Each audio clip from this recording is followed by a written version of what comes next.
انہوں نے کہا کہ نصاب 3 سال کا ہے علماء کا، 3 سال کا نصاب ہے۔ میں نے کہا جی وہ 3 سال کیسے؟ میں نے تو سال کا تو ایک دفعہ ذکر آیا تھا، کسی نے ذکر کیا تھا یوں ہی سرسری کا، کہا کہ نہیں 3 سال کا نصاب ہے۔ 1 سال تو ہے کام کرنا سیکھو، کہ کام تبلیغ کا کیسے کرنا ہے اپنے ملک کے اندر۔ ہمارے پاس رہو 1 سال، ہم تمہیں کام کرنا سکھائیں گے، یہاں کیسے کرنا ہے، وہاں کیسے کرنا ہے، یہاں کیسے کرنا ہے، وہاں کیسے کرنا ہے، وہاں کیسے کرنا ہے، ہم سکھائیں گے، بتائیں گے، اور تم اس طرح سے کام کرنا سیکھو۔ 1 سال تو کام کرنا سیکھنا ہے۔ دوسرا سال پھر ہمارے پاس ہی ٹھہرو گے، ہماری نگرانی میں، اور ہم تم سے کام کروائیں گے۔ جیسے ہوتا ہے نا، ایک تو پڑھنے کا زمانہ، یہ پڑھنا سیکھو، اس سال پڑھنا ہے، اور اگلا سال پڑھانا ہے، لیکن پڑھانا استادوں کی نگرانی میں سیکھو۔ استادوں کی نگرانی میں سیکھنا اور چیز ہوتی ہے، اس کو ہم مدرس بھی نہیں کہتے بلکہ معین مدرس کہتے ہیں، اپنی اصطلاح میں مدرسہ والوں کی اصطلاح ہے کہ معین مدرس ہے، ابھی مدرس نہیں بنا، مدرس تو جب تدریس کرنی سیکھ جائے گا تب مدرس کہلائے گا، ابھی مدرس نہیں ہے۔ تو دوسرا سال ہے کام کروانا سیکھنا ہے، ہم تجھ سے کام کروائیں گے، جو کام ہم پہلے خود کرتے رہے اب تم سے وہ کام کروائیں گے، کام کروانا سیکھو۔ پھر جس وقت یہاں پر مختلف علاقوں میں، محلوں میں، طبقات میں بھیجیں گے، جب تم کام کرنا بھی سیکھ لو گے مختلف طبقوں میں، اور کام کروانا بھی سیکھ لو گے، تو پھر 1 سال کے لیے حجاز بھیج دیں گے ہم۔ حجاز میں دنیا بھر کے لوگ ہوں گے، دنیا بھر کے لوگ ہوں گے، تو وہ سارے طبقات میں اور سارے ملکوں کے لوگوں میں، مصریوں میں کیسے کرنا ہے، سوڈانیوں میں کیسے کرنا ہے، افریقیوں میں کیسے کرنا ہے، گوروں میں کیسے کرنا ہے، کالوں میں کیسے کرنا ہے، ہر طبقے کے لوگوں میں کام کرنا، یہی کام کرنا بھی ہوگا اور کام کروانا بھی ہوگا۔ یہ دونوں کام جب ساری دنیا کے حجاز میں کروا لو گے تو پھر ساری دنیا میں کام کرنا آسان ہو جائے گا۔ پھر ہم اس وقت سمجھیں گے کہ یہ کام، اس وقت اللہ سے امید ہے، مجھے پوری طرح تو الفاظ یاد نہیں رہے مگر تقریباً یہی تھے کہ ہمیں اللہ سے امید ہے کہ اگر اس طرح سے 3 سال یکسوئی کے ساتھ لگا لیے تو اللہ سے امید ہے کہ کام کرنے والے بن جاؤ گے، کام کرنے والے بن جاؤ۔ تو یہ ایک مستقل نصاب ہے کام سیکھنے کے لیے، اور ایمان سیکھنے کے لیے تو بڑا لمبا ہے۔ یہ تو کام سیکھنے کے لیے باہر ظاہر ہے، وہ اندر کا جو معاملہ ہے وہ بہت زیادہ وقت لیتا ہے ایمان سیکھنے کا۔ اس بنا پر قربانیاں کہیں منتہا کو نہیں پہنچی ہیں، اللہ کا شکر ہے کہ افتتاح بہت اچھا ہو گیا ہے، چل پڑی ہیں اور خوب چلی ہیں، اور اللہ کا احسان ہے کہ اللہ جل جلالہ توفیق عطا فرما رہے ہیں، اور اگر اسی ذمہ داری کے ساتھ اور دھیان کے ساتھ آگے بڑھتے رہے تو اللہ جل جلالہ انتہا تک بھی پہنچا دیں گے انشاءاللہ۔ ایمان سیکھنا ہے، نماز سیکھنی ہے، 2 چیزیں بنیادی، اور تیسری بنیادی چیز آپس کا جوڑ، تیسری بنیادی چیز آپس کا جوڑ۔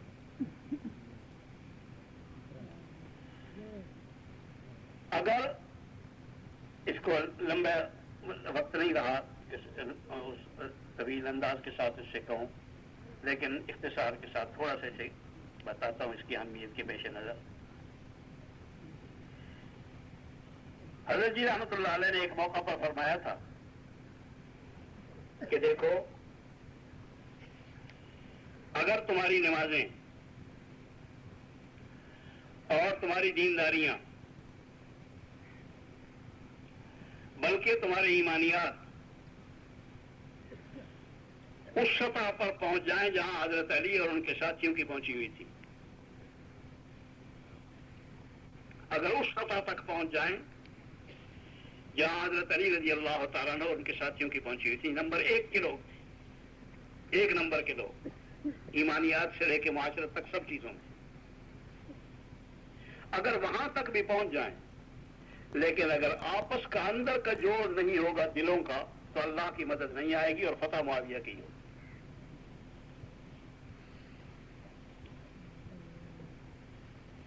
اس بنا پر اللہ کی مدد تو موقوف ہے جوڑ پر. اگر آپس کا جوڑ نہیں ہوتا اللہ کی مدد نہیں آتی، اور اللہ کی مدد کے بغیر کوئی مسئلہ حل نہیں ہوتا. اس بنا پر ہر قیمت پر جڑے رہو، ہر قیمت پر جڑے رہو. کل تفصیل سے اس کے متعلق کہا گیا، یاد ہوگا، اور یاد رکھنے کی چیزیں ہیں ساری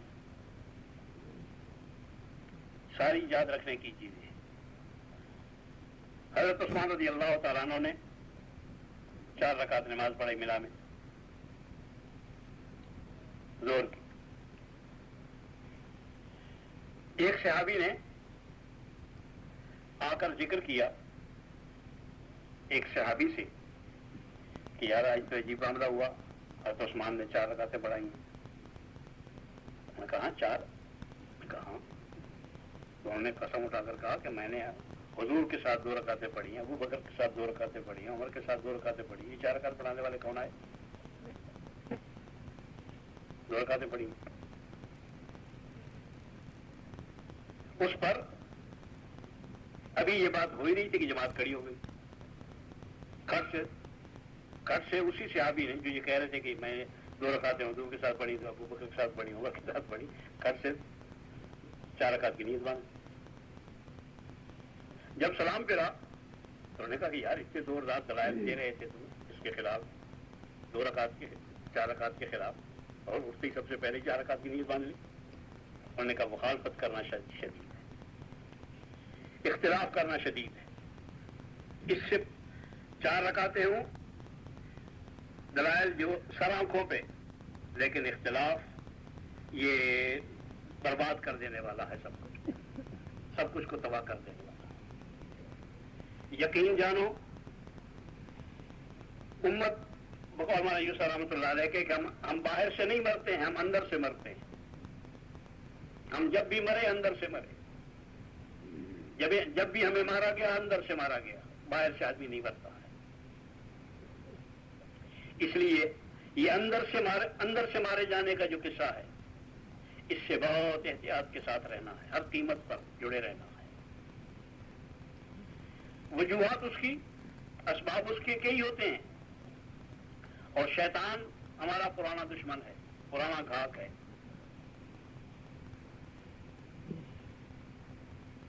اس کو ایسے ایسے بہانے آتے ہیں، ایسی ایسی سبیلیں نکالتا ہے، اور ایسے ایسے دینی تقاضے پیدا کرتا ہے آپس کی لڑائی کے، کہ آدمی ہکا بکا رہ جاتا ہے، اور پتہ اس وقت پہ چلتا ہے جب وہ دین دنیا ساری برباد کر بیٹھتا ہے.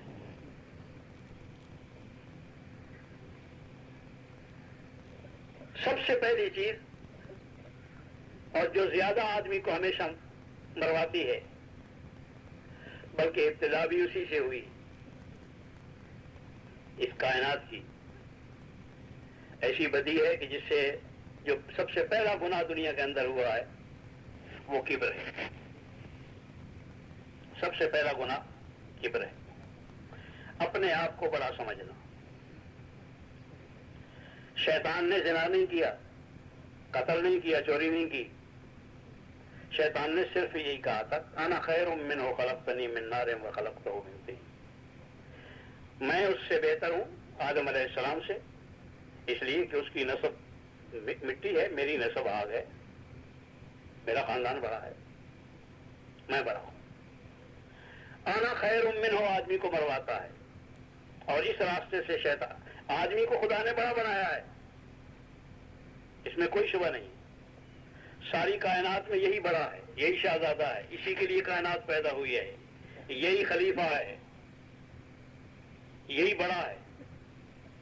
لیکن اسے بڑائی اللہ اسی وقت دیتے ہیں جب اپنے آپ کو چھوٹا سمجھے، چھوٹا یقین کرے، چھوٹا یقین کرے. اور چھوٹا ہونا اور اپنے دل کے اندر ہو، زبان سے کہنے کا نہیں. زبان سے کہ میں تو کچھ بھی نہیں، کچھ نہیں، اندر ہو گیا میں ہی تو سب کچھ ہوں، ساری کائنات میرے ساتھ ہی تو قائم ہے. اگر اندر یہ ہے تو اس کو نہیں کہتے، وہ تو اندر کے یقین کی بات ہے. اور یہ اللہ اکبر اللہ نے اسی لیے دیا ہے، لوگوں نے لکھا ہے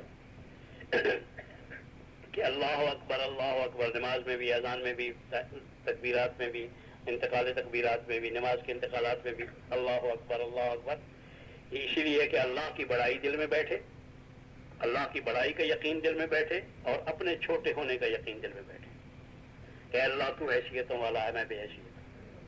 من تواضع للہ رفعہ اللہ، جو اپنے آپ کو بے حیثیت سمجھتا ہے اللہ جل جلالہ اسے حیثیتیں عطا فرماتے ہیں۔ شرط ہی یہی ہے، جو اپنے آپ کو باحیثیت سمجھتا ہے اللہ اسے حیثیتیں عطا نہیں فرماتے۔ اللہ کے ہاں اس کی کوئی حیثیت نہیں ہوتی، اور مخلوق کے ہاں بھی اس کی کوئی حیثیت نہیں ہوتی۔ اس بنا پر سب سے زیادہ جس جرم، جو سب سے پہلا گناہ ہوا اس کائنات میں جو شیطان نے کیا، جس نے شیطان کو شیطان بنایا ہے، وہ کبر ہے۔ اگر اس میں آدمی مبتلا ہو تو اس کی نجات کا راستہ کوئی نہیں ہے، اس کی نجات کا راستہ کوئی نہیں ہوتا جب تک اس میں مبتلا رہتا ہے۔ اس سے توبہ، اس سے بچنے کی صورت، اس سے بچنے کی صورت ایک تو اللہ اکبر اسی یقین کے ساتھ، اور اسی یقین کو پیدا کرنے کے لیے بار بار کہا جائے زبان سے، اور اس اللہ اکبر کی دعوت دی جائے، اللہ جل جلالہ کے بڑے ہونے کی اور اپنے بے حیثیت ہونے کی دعوت دی جائے، اسے سوچا جائے، اسے کہا جائے، اس کی کوشش کی جائے، اس کی محنت کی جائے۔ اور دوسرا یہ ہے کہ بڑے بڑے کاموں میں بڑھنے کی بجائے چھوٹے چھوٹے کاموں میں بڑھا جائے۔ حضور نے علاج بتایا کبر کا، معمولی سواری میں سفر کرنا، معمولی سواری میں سفر کرنا، معمولی قسم کا کپڑا پہننا، معمولی قسم کی جگہ پر بیٹھنا، معمولی قسم کا کھانا کھانا، معمولی قسم کا مکان بنانا، جو غریبوں کی معاشرت ہے وہ گاؤں والوں کی معاشرت۔ اس لیے حضرت رحمۃ اللہ علیہ فرمایا کرتے تھے کہ 2 گز جب شہر کے کرو تو 1 گز دیہات کا ضرور کر لیا کرو، اس لیے کہ یہاں بگاڑ کے سامان ہے اور وہاں بننے کے سامان ہے۔ ان کی معاشرت حضور کی معاشرت سے میل کھاتی ہے، سیدھا سادہ کھانا، سیدھے سادہ زمین پہ لیٹنا، سیدھا سادہ کھا لینا، سیدھے سادہ پہن لینا۔ اور یہ شہروں کی معاشرت، واقعہ یہ ہے کہ فرعونہ کی معاشرت بنتی جا رہی ہے۔ اور صحابہ نے جب آپس میں مشورہ ہوا، مصر فتح ہوا، تو اس وقت آپس میں مشورہ کیا کہ کہاں رہنا چاہیے، ڈیرا کہاں لگانا ہے، اپنی بستی کہاں بسانی ہے۔ تو انہوں نے کہا کہ پہلی رائے یہ ہے، پہلی رائے جو آئی وہ یہ آئی کہ وہاں مکان اپنے رہنے کی جگہ بنانی ہے، بستی اپنی وہاں بنانی ہے جہاں سے یہ فرعونہ کے مکان قاہرہ کی نظر نہ آئے، ان مکانوں پر ہماری نظر نہ پڑے، اس لیے کہ ان کی نظر پڑنے سے بھی آدمی کی طبیعت پر اثر پڑتا ہے۔ اس ذلیل چیز کو ہم دیکھنا بھی نہیں چاہتے ہیں۔ اس سے بچنے کی کوشش، بچنے کا راستہ حضور صلی اللہ علیہ وسلم نے بتایا۔ مجھے ایک دفعہ حضرت رحمۃ اللہ علیہ نے برتن دھوتے ہوئے اور روٹیاں پکاتے ہوئے دیکھ لیا تھا نظام الدین میں۔ دوپہر کو جب کھانے پہ بیٹھے تو مجھ سے پوچھنے لگے کہ مصعب سید شہید رحمۃ اللہ علیہ کی جو تاریخ چل رہی تھی اس زمانے میں بڑے بڑے علماء کون کون سے تھے؟ مجھے جو 3-4 کا نام یاد تھا، میں نے بتایا، میں نے کہا وہی، کہنے کہ ہاں یہی تھی۔ اور ساتھ کہنے لگے کہ گھوڑوں کی سائسی اور مجاہدین کے لیے چکی پیسنا، آٹا پیسنا جو ہے یہ کس کے ذمہ تھا؟ تو میں نے اپنے دماغ پر زور ڈالا کہ اس لیے کہ تاریخ پڑھی ہوئی تھی، کئی حضرات نے لکھی ہے تو پڑھی ہوئی تھی، لیکن مجھے یاد کچھ میں کہا یہ تو یاد نہیں آ رہا، کہیں یا تو یہ ذکر نہیں آیا یا میں دیکھ نہیں سکا۔ اور وہ آٹا پیسنا چکی پر، فرمانے لگے کہ انہی دونوں حضرات کے ذمہ تھے۔ مولانا اسماعیل شہید رحمۃ اللہ علیہ 15 سیر روزانہ آٹا پیسا کرتے تھے، اور گھوڑوں کی سائسی بھی وہی کرتے تھے، گھوڑوں کی لیج بھی وہی صاف کرتے تھے کہ یہ ممبر پر جو خرابی اندر پیدا ہوتی ہے وہ گھوڑوں کی لیج میں صاف ہو جاتی تھی۔ آدمی کے بننے بگڑنے کی جگہ ہیں، یہ معاشرت بگڑنے کا سامان ہے، جس کو ہم ترقی یافتہ معاشرت کہہ رہے ہیں اور جس کی طرف بڑھ رہے ہیں۔ اللہ کی قسم یہ ترقی یافتہ نہیں، یہ تنزل کا راستہ ہے، یہ ذلت کا راستہ ہے، غیروں کا راستہ ہے، اسراف کا راستہ ہے اور تبذیر کا راستہ ہے۔ اسراف و تبذیر کی زندگی میں اسلام نہیں آیا کرتا۔ اس بنا پر ایک اس سے بچنے کی کوشش چھوٹے چھوٹے کاموں میں، چھوٹے چھوٹے کاموں، خصوصی گشتوں کا شوق، ملکوں میں جانے کا شوق، بڑے بڑے اجتماعوں میں جانے کے، یہ سارے شوق اسی قسم کے ہوتے ہیں. آدمی کو پتہ نہیں چلتا ہے کہ میں کیا کر رہا ہوں، میرے ساتھ کیا کر رہا ہے یہ شیطان، چکر کیا چلا رہا ہے. اور بڑے بڑے اچھے اس کے ایسے فوائد، اور اتنا کام کا پھیلاؤ. کسی کی بڑی خبر ملی تو ادھر سے بھی جماعت آ رہی، ادھر بھی نصرت کی جماعت آ رہی، ادھر سے بھی نصرت کی جماعت برباد کرنے کا سامان کر رہے ہیں. اس لیے ایسے لوگوں کے ساتھ نکلو، ایسے لوگوں کو ساتھ لے کے نکلو جن کے ساتھ کوئی نہیں نکلتا ہے. ایسے لوگوں کے ساتھ بیٹھ کے کھاؤ جن لوگوں کے ساتھ بیٹھ کے کوئی نہیں کھاتا ہے. ایسے لوگوں کے ساتھ بیٹھ کر تعلیم کرو جن لوگوں کے ساتھ بیٹھنا پسند کوئی نہیں کرتا ہے. انشاءاللہ اور تربیت ہوگی. آدمی بننے کا راستہ ہے، بڑا بننے کا راستہ، بڑے بننے کا راستہ نہیں کہہ رہا ہوں، آدمی بننے کا راستہ ہے. یہی آدمی بننے کا راستہ ہے، اور یہی اللہ جل جلالہ کو پسند ہے. اپنے آپ کو بے حیثیت سمجھنا، اپنے آپ کو اپنے ساتھ بدگمانیاں کرنا، اور غیروں کے ساتھ خوش گمانیاں، یہ انبیاء علیہ السلام کا راستہ ہے، محمد الرسول اللہ صلی اللہ علیہ وسلم کا راستہ ہے، خلفائے راشدین کا راستہ ہے. اپنے ساتھ خوش گمانیاں، لوگوں کے ساتھ بدگمانیاں، یہ یہودیوں کا راستہ ہے، کفر کا راستہ ہے. کافرانہ سوچیں ہیں، کافرانہ سوچیں. امیر المومنین عمر رضی اللہ تعالیٰ عنہ، خلیفہ راشد، جن کے متعلق حضور نے فرمایا کہ اگر میرے بعد نبی ہوتا تو عمر ہوتا.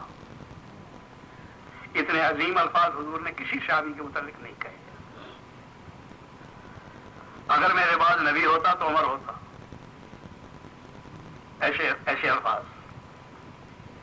اور اللہ نے بقول ہمارے وائس کے کہ اللہ نے اللہ کے سامنے جھولیاں ڈال ڈال کے مانگا ہے.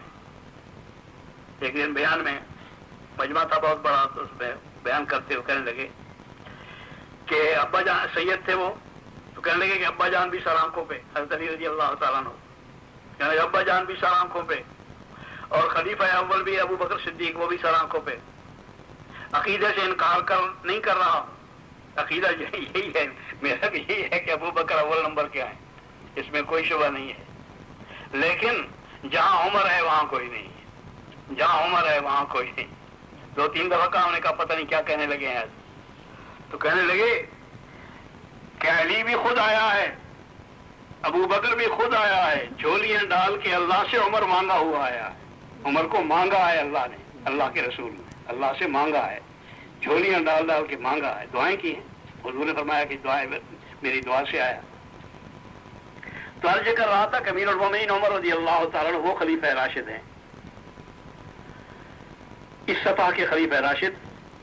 انہوں نے اپنے خلافت کے دور میں، اپنی خلافت کے دور میں یہ واقعہ ہمیشہ یاد رکھنے کا ہے، اور اپنے آپ کو یاد دلاتے رہنے کا، اور اپنے ساتھیوں کو بھی یاد دلاتے رہنے کا ہے کہ اپنے خلافت کے زمانے میں بلایا حضرت حذیفہ رضی اللہ تعالیٰ عنہ کو، جو حضور کے رازدار تھے، راز کی باتیں ان سے ہوتی تھی. حذیفہ کو بلایا اور حذیفہ سے کہا کہ حذیفہ تو ہے اور میں ہوں، ایک بات پوچھنی ہے. انہوں نے کہا فرمائیے.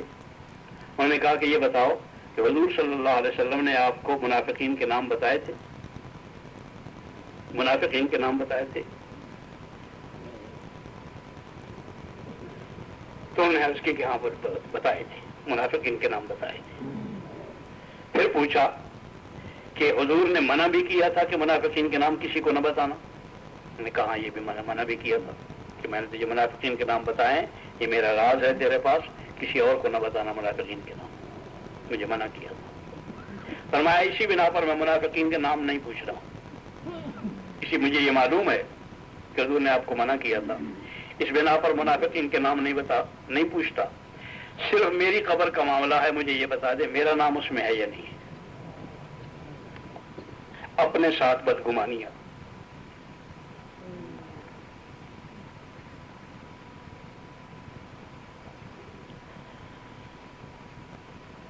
خلیفہ راشد کی بات کہہ رہا ہوں، کسی صوفی کی بات نہیں کہہ رہا. خلیفہ راشد جس کی اتباع نبی کی اتباع کی طرح واجب ہے. اپنے متعلق بدگمانیاں، اور یہ مولانا یوسف رحمۃ اللہ علیہ کے میں نے تو نہیں گنے، لیکن انہوں نے کہا کہ کم از کم 10 صحابہ سے ثابت ہے. نافق حنظلہ بھی ہے. ادھر امیر المومنین عمر رضی اللہ تعالیٰ عنہ کا یہ معروف خلیفہ راشد کا واقعہ ہے. ان کا کسی جوانی کے ثبوت نہ کر دی جائے، ان کا واقعہ بھی نافق حنظلہ بھی، بلکہ وہ بھی اصل اسی ایمان کی علامت ہے. جب ایمان کامل ہوتا ہے تو اس وقت میں آدمی کا یہی حال ہوتا ہے. اور ایمان کی ایک بات ابھی یاد آ گئی ہے، کہہ دوں. دیکھو، نماز دن روزہ سال میں ایک دفعہ فرض ہے. سال میں ایک دفعہ. حج زندگی میں ایک دفعہ فرض ہے. زکوٰۃ سال میں ایک دفعہ فرض ہے. نماز دن میں 5 دفعہ فرض ہے. نماز دن میں 5 دفعہ فرض ہے. اور ایمان ہر وقت میں پاس رہنا فرض ہے. ایمان پر رہنا ہر وقت میں، ہر وقت. اللہم حبب الینا الایمان وزینہ فی قلوبنا. دل کی زینت بنے، دل کی زینت. جب تک دل کی زینت نہیں بنتا ایمان نہیں ہوتا. اللہم حبب الینا الایمان وزینہ فی قلوبنا وکرہ الینا الکفر والفسوق والعصیان. ہر چیز جتنی خدا کی نافرمانی ہے وہ مکروہ ترین چیز بن جاتی ہے، غلیظ ترین چیز ہے. جیسے غلاظت سے نفرت ہوتی ہے، اس طرح معصیت سے اللہ نفرت عطا فرما دیتے ہیں جب ایمان آ جاتا ہے. ایمان کا علم آ جاتا ہے، اس سے نہیں ہوتا.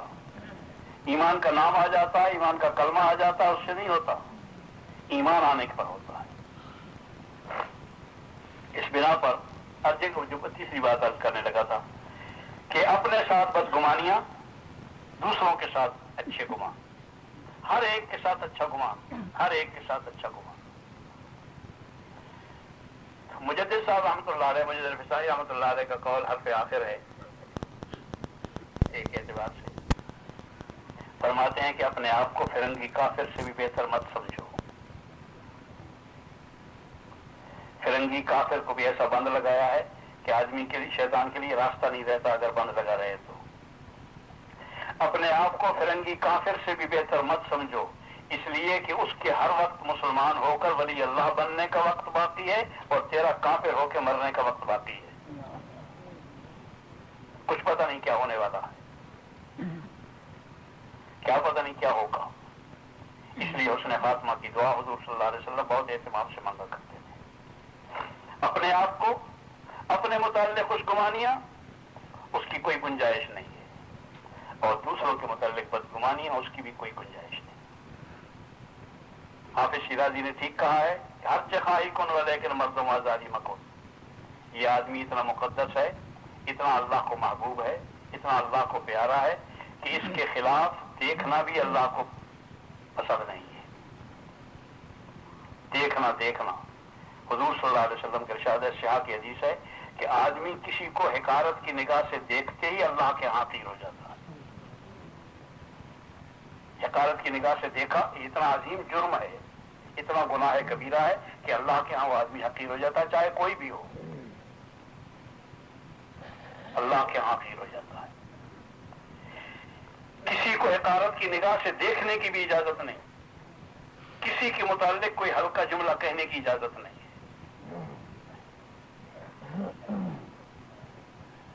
غیبت کا کہنا بھی، کرنا بھی حرام، اور غیبت کا سننا بھی حرام ہے. ایک شخص غیبت کر رہا ہے، غیبت کہتے ہیں کسی آدمی کی کسی کمزوری کا اس کی عدم موجودگی میں ذکر کرنا. اماں جان نے اسی وقت پوچھا کہ یا رسول اللہ، اگر فی الواقع اس کے اندر وہ کمزوری موجود ہو تو بھی؟ فرمایا کہ ہاں، فی الواقع اگر اس کے اندر وہ کمزوری موجود ہے اور تم نے اس کی عدم موجودگی میں ذکر کیا ہے، اسی کا نام تو غیبت ہے. اگر فی الواقع اس کے اندر وہ کمزوری نہیں ہے تو وہ تو بہتان ہے، اس کا تو 80 کوڑے سزا ہے. وہ تو بہتان ہے، وہ تو بدترین چیز، بدترین عمل ہے. حدود کے اندر داخل ہے وہ تو کسی کی عدم موجودگی میں اس کی کسی کمزوری کا، اور کمزوری کی آخری بات بھی گھر میں واقع ہو گیا. ازواج مطہرات میں سے ایک کا ذکر آیا. گھر میں بیٹھے، گھر میں عورتیں بچے حضور کے پاس بیٹھے ہیں، عورتیں بیٹھی ہیں، اور اس درمیان میں ازواج مطہرات میں سے ایک کا ذکر آیا. ان میں سے ایک نے یہ کہا کہ ان کا قد چھوٹا ہے، اور اس میں کوئی شبہ نہیں کہ معمول کے اعتبار سے کچھ قد چھوٹا تھا ان کا. ایسا چھوٹا نہیں تھا جو عیب کے درجے پر پہنچا ہوا، لیکن قد نسبتاً چھوٹا تھا. صرف اتنی سی بات کہ ان کا قد چھوٹا ہے. اس پر حضور صلی اللہ علیہ وسلم کی نگاہیں بدل گئیں اور ارشاد فرمایا کہ ایسی بات کہی ہے کہ اگر دریا میں ڈال دی جائے تو سارا دریا کڑوا ہو جائے. اتنی سی بات کہنے کی بھی اجازت نہیں، اتنی سی بات بھی خلاف کہنے کی اجازت نہیں. کسی کے خلاف کچھ نہیں کہنے کی اجازت، کسی کے خلاف سوچنا حرام. جمعۃ حجۃ الوداع کا جو خطبہ ہے اسے ہر وقت یاد رکھنا چاہیے، وہ زندگی کا معمول ہونا چاہیے. سر سے پیر تھوڑا نہیں جانتا وہ زندگی اسلام کی زندگی پر کیسے چل سکے گا. سر سے پیر تک اپنا آپ ایسا قابو میں ہو، کسی کے میرے اندر سے کوئی حرکت ایسی نہیں ہوگی جس سے کسی کی جان کو، کسی کی مال کو، کسی کی عزت کو نقصان پہنچے. میرے دماغ کوئی ایسی چیز نہیں سوچے گا جس سے کسی کی عزت کو، مال کو، جان کو نقصان پہنچے. میری آنکھیں اس طرح نہیں دیکھیں گی جس سے کسی کی عزت کو، جان کو، مال کو نقصان پہنچے. میری زبان سے کوئی بات ایسی نہیں نکلے گی جس سے کسی کی عزت کو، جان کو، مال کو نقصان پہنچے. میرے کان وہ بات نہیں سنیں گے جس سے کسی کی عزت کو، جان کو، مال کو نقصان پہنچے. غیبت کا ذکر کر رہا تھا کہ اس کا کرنا بھی حرام، اس کا براہ راست سننا بھی حرام، اور بالواسطہ کوئی آدمی کسی کو غیبت کر رہا ہے اس کو سننا حرام ہے، اس کو سننا حرام ہے. کسی کے خلاف دل میں کوئی بات نہ ہو، کسی کے خلاف بغض ہو، کینہ ہو، دل صاف ہو. ایک دن حضور صلی اللہ علیہ وسلم نے ایک جگہ بیٹھے ہوئے، ایک مجلس میں بیٹھے بیٹھے ارشاد فرمایا کہ میں ابھی تمہیں تھوڑی دیر میں ایک جنتی دکھلاؤں گا. تھوڑی دیر میں ایک آدمی آ گیا مجلس میں، آئے تشریف لائے، مجلس میں آ کے ایک طرف بیٹھ گئے. حضور نے اشارہ فرما دیا کہ وہ جو میں تمہیں کہہ رہا تھا کہ جنتی دکھلاؤں گا یہ ہے. سب نے دیکھ لیا. جب مجلس ختم ہوئی تو ایک صحابی اٹھے، ان کے ساتھ لگ گئے اسی جنتی کے، اور ان سے کہا کہ حضرت میری خواہش ہے کہ میں 3 دن آپ کے ساتھ رہنا چاہتا ہوں. دین سیکھنے کا سب سے زیادہ طریقہ صحیح یہی ہے کہ کسی دیندار کے ساتھ رہا جائے. آپ جانتے ہیں کہ صحابہ نے حج کیے ہیں، لیکن حاجی ابوبکر کہتے ہوئے بھی حجاب سے ہوتا ہے کہ میں کیا کہہ رہا ہوں. یا حاجی عمر، یا حاجی عثمان، حاجی علی، کوئی مناسبت معلوم نہیں ہو رہی ہے، لفظوں کے آپس میں جوڑ ہی نہیں بیٹھ رہا. وحشت سی ہوتی ہے کہ میں کیا کہہ رہا ہوں. کوئی نام نہیں رکھا گیا. علم پڑھا ہے، علامہ نہیں کہلائے، فاضل نہیں کہلائے، کچھ نہیں کہلائے، مفتی نہیں، کچھ نہیں کہلائے. ان کا نام صحابی ہے.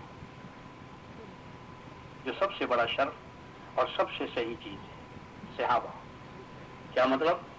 حضور کی صحبت میں رہ کر اللہ کا دین سیکھا ہے، تب صحیح دین آتا ہے. دینداروں کے ساتھ رہ کر جب دین سیکھا جاتا ہے علماً اور عملاً، تو اس وقت میں آدمی کو دین آیا کرتا ہے. ویسے دین نہیں آیا کرتا. نہ صرف سننے سے آتا ہے، نہ صرف پڑھنے سے آتا ہے. ڈاکٹر وہی ہوتا ہے جو ڈاکٹروں کے درمیان رہ کر ڈاکٹری سیکھے، اور اس کا صرف علم نہ سیکھے بلکہ عمل بھی سیکھے. جب تک عمل نہیں سیکھتا اس کو کسی جگہ پر ملازم نہیں رکھا جاتا. اس بنا پر دین سیکھنے کا طریقہ یہی تھا. تو وہ صحابی کہ ابھی حضور سے سن چکے تھے کہ یہ جنتی ہے. پوچھے ہو گیا ان کو صاحب کے اجازت میں آپ کے ساتھ 3 دن رہنا چاہتا ہوں. میں نے کہا بہت اچھا آیا کسی لائق. وہ 3 دن ان کے ساتھ ہو گئے. جب 3 دن پورے ہوئے تو انہوں نے کہا کہ حضرت میرے 3 دن پورے ہو گئے ہیں جو میں نے اجازت مانگی تھی آپ سے, اور خدا نخواستہ اس لیے نہیں تھا کہ میرے یہاں روٹی نہیں تھی, گھر میں روٹی تھی, میں صرف آپ کے ساتھ اس لیے ہو گیا تھا حضور نے ہمیں آپ کے آنے سے پہلے بتایا تھا کہ ابھی میں تمہیں جنتی دکھلاؤں گا, اور آپ کی طرف اشارہ کر دیا تھا کہ یہ جنتی ہے. تو میں پوچھنا پتہ یہ کرنا چاہتا تھا کہ جنتی جس عمل نے آپ کو جنتی کی بنایا ہے, میں 3 دن ساتھ رہوں گا, وہ عمل میرے بھی سامنے آ جائے گا, میں بھی کر لوں گا, میں بھی جنتی بن جاؤں گا. لیکن میں نے کوئی عمل نہیں دیکھا اس قسم کا جس کے متعلق میں خیال کروں کہ یہ عمل ہے جس کی وجہ سے آپ کو جنت اللہ نے عطا فرمائی ہے. آپ خود بتا دیں کہ کون سا عمل ہے. میں نے کہا مجھے تو معلوم ہے نہیں, اور حضور کو معلوم ہوگا جو فرما رہے ہیں. حضور کو معلوم ہوگا یا حضور کے خالق کو معلوم ہوگا, مجھے تو معلوم ہے. تو پھر انہوں نے کہا کہ نہیں, جو عمل مقبول قسم کا ہوتا ہے اس کے طبیعت پر اثرات ہوتے ہیں, اور وہ عمل آدمی کو محبوب بن جاتا ہے, اس کے اثرات یہی ہوتے ہیں. تو کون سا عمل آپ کو پسند ہے؟ انہوں نے کہا ہاں یہ بتا سکتا ہوں, ایک عمل مجھے بہت پسند ہے اور خدا کا شکر ہے کہ وہ میرے قابو میں بھی ہے. وہ یہ ہے کہ میرے دل میں کسی آدمی کے متعلق کوئی تکبر نہیں, کوئی میل نہیں ہے, کسی آدمی کے متعلق کوئی میل نہیں. انہوں نے کہا بس یہی ہے جنت میں لے جانے کا بغیر راستہ. ہر چخائی کن لیکن مرد و مازاری مقبول. اور جس وقت میں مرد و مازاری ہو, ہر وقت زبان پر ہر وقت غلط دیکھنا ہو, غلط سوچنا ہو, غلط بولنا ہو, غلط دل کے خیالات ہوں, غلط لکھنا ہو, غلط لینا ہو, غلط دینا ہو, غلط اٹھنا ہو, غلط بیٹھنا ہو, تو اس میں آپس کے جوڑ کا کیا سوال پیدا ہوتا ہے؟ وہ تو اللہ کا کرم ہے. لو انفقت ما فی الارض جمیعا ما الفت بین قلوبہم. اگر کل کائنات بھی خرچ کریں, اور محمد الرسول اللہ صلی اللہ علیہ وسلم کو خطاب ہے, حضور کے ہاتھوں سے کل کائنات خرچ کریں, ان کے دلوں کو نہیں جوڑ سکتے. وہ تو اللہ نے جوڑ دی, اور اللہ نے جوڑ دیے ان عظیم اعمال کی برکت سے, ایمان کی برکت سے. عظیم اعمال کی برکت سے جو حضور کے راستے سے آئے, اور عظیم ایمان کی برکت سے اللہ جل جلالہ نے عطا فرما دی, اور فتح محبتیں پیدا ہو گئیں. اس بنا پر یہ کبھی نہیں ہو سکتا ہے کہ تم لوگوں کی بوٹیاں بھی نوچتے رہو اور آپس میں محبتیں بھی پیدا ہوتی رہیں, کبھی نہیں ہوگا. اور غیبت کو کہا ہے ایحب احدکم ان یاکل لحم اخیہ میتا فکرہتموہ, اپنے بھائی کا مردار گوشت کھانے کے برابر ہے غیبت کا. اس بنا پر اپنے آپ کو معاشرت کے اعتبار سے محفوظ رکھنا ہے, اور معاشرت کا ایک بڑا حصہ یہی ہے صحابہ کا کہ بقول مولانا یوسف رحمۃ اللہ علیہ کے, کہ اگر مدینے کی آبادی 10,000 فرض کی جائے تو 10,000 میں ہر آدمی کو 9,999 آدمی کی حمایت حاصل تھی.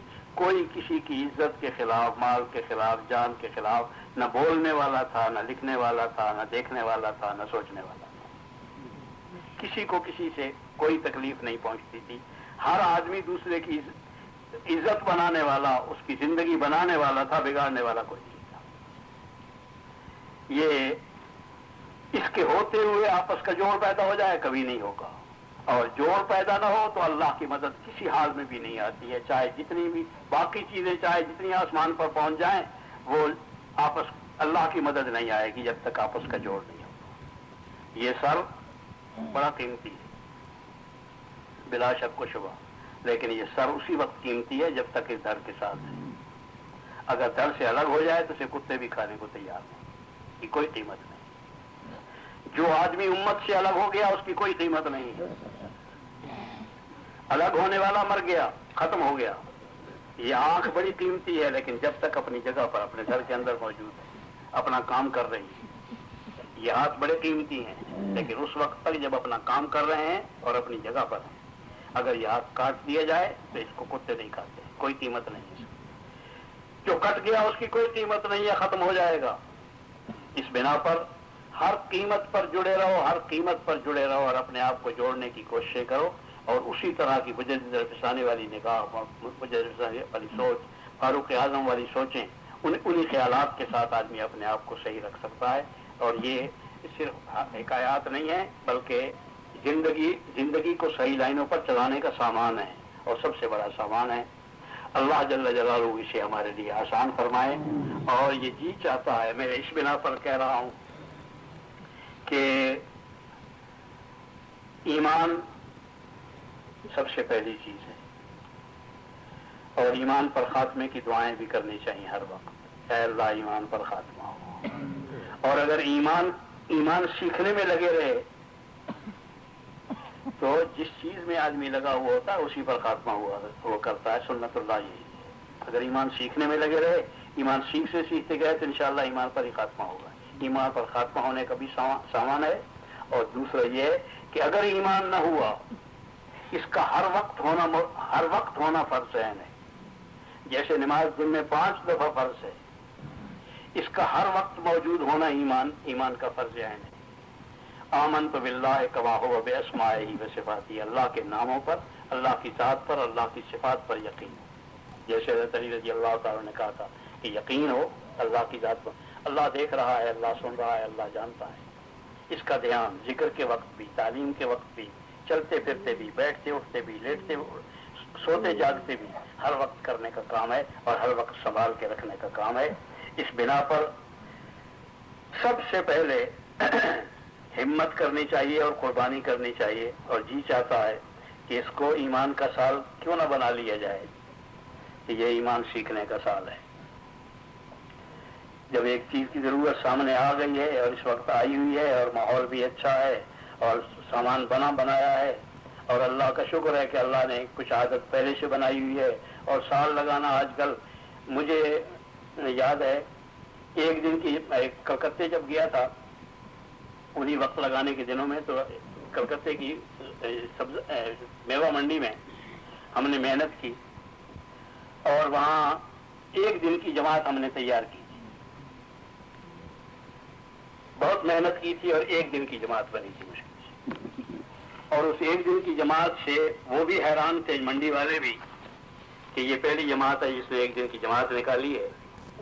اور ساتھ ہی انہوں نے ہمیں بہت مبارکبادیں بھی دی تھی، اور ساتھ ایک واقعہ بھی سنایا تھا کہ مفتی صاحب یہ انگور کا موسم ہے، اور انگور کے موسم میں جماعتیں نہیں نکلا کرتی ہیں، بلکہ صورتحال یہ ہوتی ہے. کل کا واقعہ ہے، ہمارے آنے کے ایک دن پہلے کا، کہ پرسوں کا واقعہ ہے کہ آپ کے آنے سے پہلے ہمارے فلاں آدمی کا، جو بڑا آدمی بھی ہے، اور اس کے لڑکے کا انتقال ہو گیا رات کو عشاء کے بعد. تو برادری نے طے یہ کیا کہ رات ہی کو دفن کرنا ہے، صبح دفن کرنے کا وقت نہیں، اس لیے کہ انگور کا موسم ہے. اس وقت میں تو نے جماعت تیار کر لی، اس واسطے تیری ہمت کی بات ہے. بہت خوشی، ان کو بھی خوشی تھی، ہمیں اس سے زیادہ خوشی تھی. میں ایک دفعہ گیا، ابھی اپنے فیصل آباد کے قریب ایک جگہ ہے، گاؤں ہے، کئی سال کی بات ہے، کئی سال گزر گئے. انہوں نے کہا کہ جی ایک جماعت تیار ہے، مگر شرط ان کی یہ ہے کہ مفتی صاحب آئے تو سب لیں گے جماعت، سال کی جماعت. تو میں نے کہا یار پہلے ہی بتایا ہوتا، آج تمہیں آج ہی رائے بن جانا، اللہ کے بندو آج آ کے بتایا، جو ہم وہ 10 دفعہ چلے جاتے ہیں ان کے یہاں. تو اس پر انہوں نے کہا کہ جی پھر کیا صورت کرے. میں نے کہا یار رائے سے آنے میں تو دیر لگے گی، پتہ نہیں کب کیا ہوتا ہے وہاں. تو میرے خیال میں پہلے چلے، آج چلیں پہلے، سے ہوتے ہوئے رائے نکل جائیں گے. ساتھی تیار ہو گئے، ہم بھی چلے گئے، وہاں پہنچ گئے، ان کو اطلاع کر دی کہ ہمارے. ہم چلے گئے.